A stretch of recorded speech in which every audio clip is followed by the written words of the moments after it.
Plus rien ne va entre l'Union des musiciens congolais et le Bureau congolais des droits d'auteur. Au cours d'une conférence de presse tenue le samedi 13 janvier 2018 à Brazzaville, les musiciens ont annoncé vouloir diriger le BCDA, car selon eux, ce bureau ne peut plus continuer à être dirigé par l'État. Ils ont ainsi sollicité une réforme profonde de cette institution afin de doter le musicien congolais d'un statut juridique.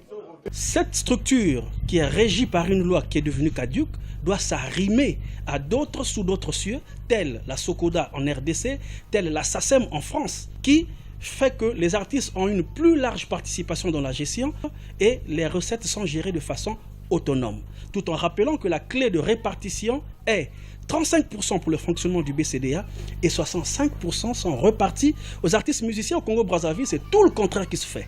Les musiciens réclament depuis plusieurs années la transparence sur l'exploitation publique de leurs œuvres. Selon eux, les fonds reçus seraient maigres. Certains artistes perçoivent presque régulièrement des droits d'auteur à hauteur de 2000 francs CFA, alors que plus de 200 millions de francs CFA découleraient du recouvrement des droits d'auteur auprès des véhicules de transport en commun. Mais le BCDA travaillerait dans le sens de revoir à la hausse les fonds réversés aux artistes.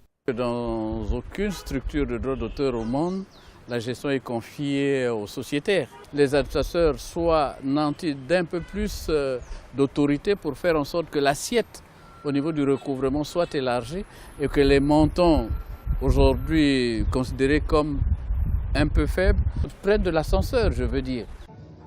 Pour les artistes, les droits d'auteur ne constituent en aucun cas une aide ni une faveur, mais plutôt l'affirmation juridique du fait que les écrivains et les artistes ont un droit de propriété absolue sur leurs œuvres. Le Bureau congolais des droits d'auteur a été créé en 1986 par le décret numéro 86-813 du 11 juin 1986 afin de servir d'intermédiaire entre les créateurs d'œuvres d'art et littéraires et les aider à en tirer profit.